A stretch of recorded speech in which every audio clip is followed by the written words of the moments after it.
Hi, good morning. எல்லோரும் எப்படி இருக்கீங்க? நல்லா இருக்கீங்களா? வாங்க வீடியோக்குள்ளே போகலாம். காலையிலேயே ஒரு காஃபியோட, இது ஆதவுக்கு பால், இது எனக்கு காஃபி. ஹாய் ஃப்ரெண்ட்ஸ் எல்லாரும். Hi friends. How are you? How are you all? எல்லாரும் எப்படி இருக்கீங்க? தமிழ் வராதா? Are you north Indian? Yeah. Are you North Indian or South Indian? South Indian. கரெக்டாக சொல்கிற சவுத் இந்தியன்னு. Super super. ஹாய் ஃப்ரெண்ட்ஸ், எங்களுக்கு காலையில் சாப்பாடே காஃபி அண்ட் பிஸ்கட் தான். நீங்கள் நல்லா தூங்கியாச்சு, ஸ்கூல் லீவ் வேறையா. 9:30 தான் எந்திரிச்சோமே. முகில் எங்கடா? யாரெல்லாம் காஃபி குடிக்க வரீங்க? கூப்பிடாது. வாட்சிங் லேப்டாப். முகில் மதியத்துக்கு தான் ஏதாவது சாப்பாடு செஞ்சு சாப்பிட்ணும்.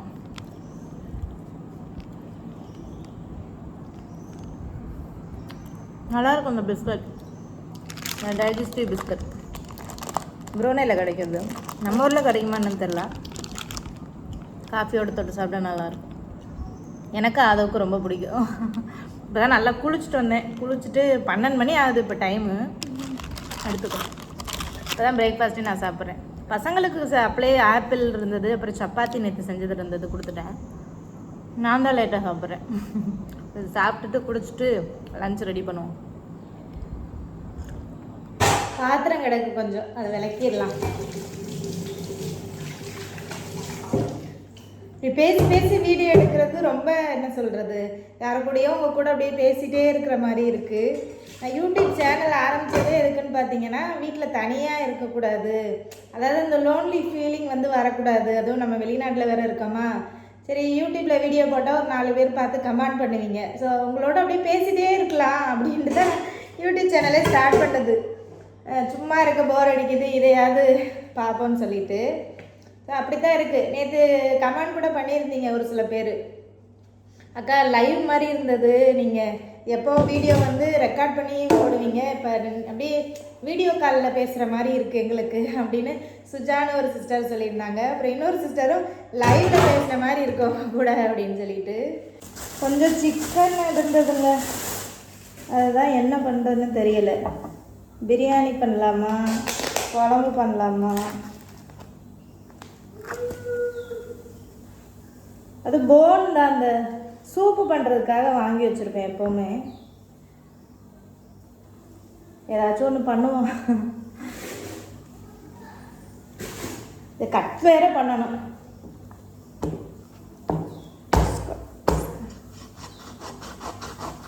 ஃபுல்லாக போனாக தான் இருக்குது.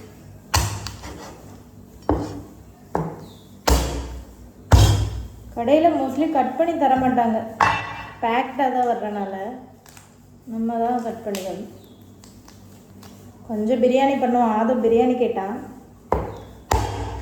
கொஞ்சம் பிரியாணி பண்ணிவிட்டு கொஞ்சம் கிரேவி மாதிரி வேணால் பண்ணுவோம்.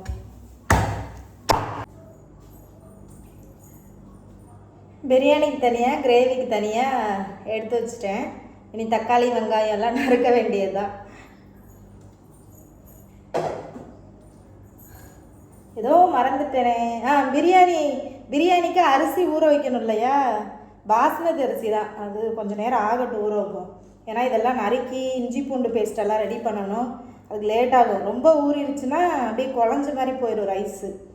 அதனால் இதெல்லாம் கட் பண்ணி ரெடி பண்ணிவிட்டு, தக்காளி வெங்காயம் எல்லாம் கட் பண்ணி ரெடி பண்ணிவிட்டு அதுக்கப்புறம் ஊற வைப்போம்.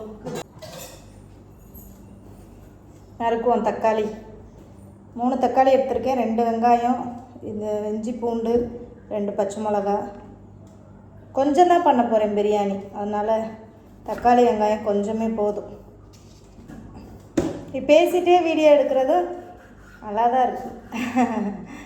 ஏன்னா தனியாக சமைக்கிறதுக்கும் இந்த மாதிரி யார்கிட்டையாவது பேசிக்கிட்டே அப்படியே பேச்சு தனிக்கா அப்படியே வீடியோ எடுக்கிறதும் அப்படியே டக்கு டக்குன்னு வேலை முடிகிற மாதிரி இருக்குது.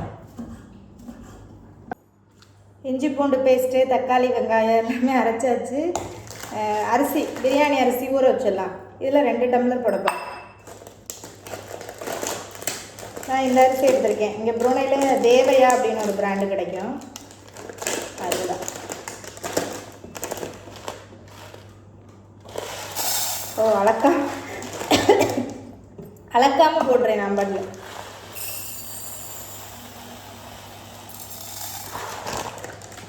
ஒன்,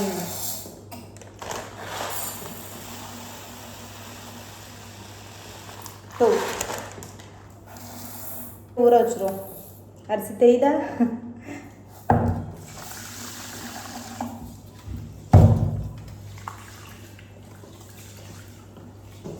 ரெண்டு மூணு டைம் கழுவிட்டு ஊற வைக்கணும்.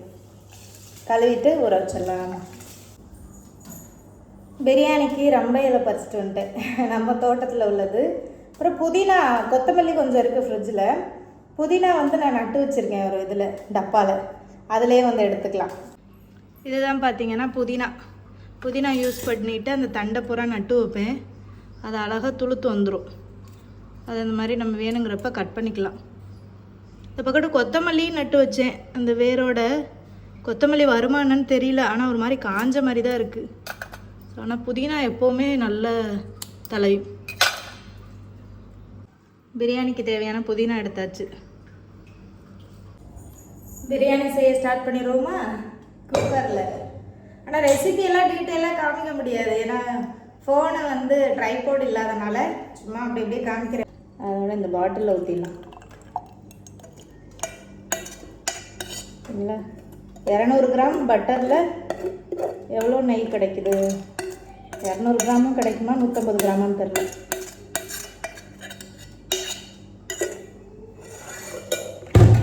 பாருங்க, இவ்வளோ நெய் கிடச்சிருக்கு. பட்டர் வாங்கி இந்த மாதிரி உருக்கி வச்சுக்கோங்க. ரெடிமேடாக நெய் வாங்குறத விட இது கொஞ்சம் நல்லாயிருக்கும். நல்லா இருக்குல்ல? இது குக்கர் சூடாயிடுச்சு. அந்த அடுப்பில் அப்படியே கிரேவியும் பண்ணிடலான்னு பார்க்குறேன். ஆயில், நெய் இந்த பாத்திரத்துலேயே கொஞ்சம் ஒட்டிகிட்ருக்கு. அதையே ஊற்றும். பட்டை, கிராம்பு, ஏலக்காய் எல்லாம் போட்டுடலாம். வெங்காயம் போட்டிருந்தேன், நல்லா வதங்கிடுச்சு. ரம்பையிலெல்லாம் போட்டாச்சு. தக்காளி போட்டுடலாம்.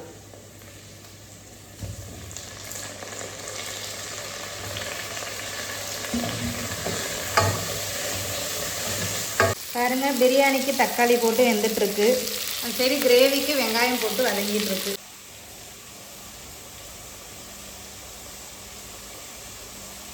இப்போ இஞ்சி பூண்டு பேஸ்ட் எல்லாம் போட்டாச்சு. சிக்கன் போட்டுடலாம். தெரியுதா?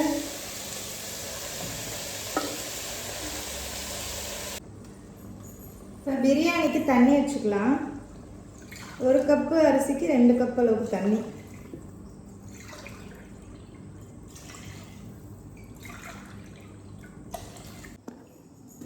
இப்போ பிரியாணிக்கு தண்ணி கொதிக்குமான்னு பார்த்தா கொதிச்சுக்கிட்டே இருக்கு. மழை கொதிச்சா தானே அரிசி போட முடியும். நானும் ஹை ஸ்பீடில் வச்சுட்டு எவ்வளோ நேரம் நீ கொதிப்ப? சட்டுன்னு கொதி. இந்த சைடு கிரேவி வெந்துட்டுருக்காங்க. பிரியாணிக்கு வந்து தயிர், வெங்காயம், முட்டை, ஒரு சால்னா வச்சு சாப்பிட்டா சூப்பராக இருக்கும்ல. இன்றைக்கி கிரேவி மட்டும்தான், முட்டை இல்லை, வாங்கணும். ஒரே ஒரு முட்டை இருக்குது, அது பசங்களுக்கு வச்சு கொடுப்போம். தயிரும் இல்லை, தயிர் வெங்காயம் சேர்க்க. பிரியாணியில் தயிர் போட்டால் நல்லாயிருக்கும். தயிர் இல்லாமல் தான் முக்கால்வாசி நேரம் வைக்கிறது. இப்போ கொதிச்சிருச்சு. அரிசி போட்டுடலாம். நல்லா மழைன்னு கொதிச்சதுக்கப்புறம் தான் அரிசி போடணும்னு சொல்லுவாங்க எங்கள் அம்மா. அப்போ தான் அரிசி சட்டுன்னு வேகும் அப்படின்னு. கொதிக்கிறதுக்கு முன்னாடி போட்டுட்டிங்கன்னா ரொம்ப நேரம் ஆகும், வேகாது, கல்லரிசி மாதிரி போயிடுவாங்க. சீக்கிரம் கொதி. கொதிச்சிச்சு. அரிசி போட்டுடலாம். பொங்கல்னு சொல்லுவோம். பொங்கலுக்கு பிரியாணிக்கு பிரியாணியோ பிரியாணி. தண்ணி 1க்கு 2 கப்பு தான் வச்சேன். ஆனால் நிறையா இருக்கிற மாதிரி இருக்கு. பார்ப்போம் பிரியாணி வருதா பொங்கல் வருதான்னு. புதினா கொத்தமல்லி போடுவோம். சரி, கிரேவி ஓரளவுக்கு ரெடி ஆகிடுச்சு. பாருங்க, பிரியாணிக்கு தண்ணி நிறையா இருக்கிற மாதிரி இல்லை. பார்க்கலாம். குழஞ்சாலும் பரவாயில்ல, அடி பிடிக்காமல் இருந்தால் போதும். கிரேவி இது தண்ணியாக தான் வச்சுருக்கேன். அதில் கொஞ்சம் கொத்தமல்லி புதினா போடலாம். மழை மழை கொதிக்கும்.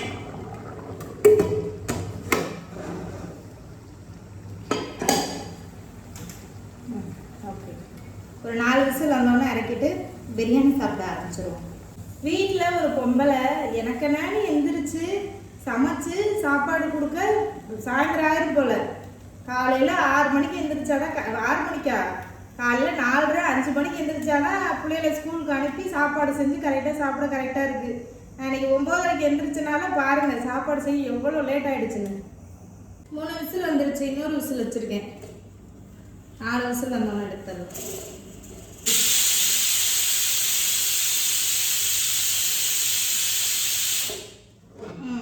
பிரியாணி ரெடி.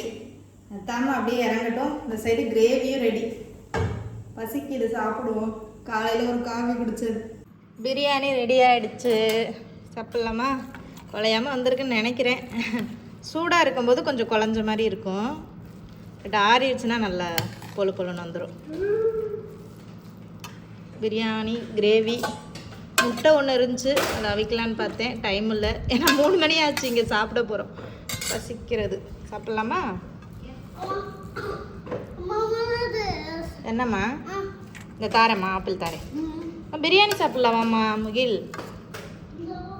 பாப்பா, you like biryani too? Okay, அதோ பிரியாணி. You like biryani? பா, என்ன வேணாம்? பிரியாணி பிரியாணி சாப்பிடலாம்ல? சாப்பிட்லாமா Mugil? You like biryani? Not spicy.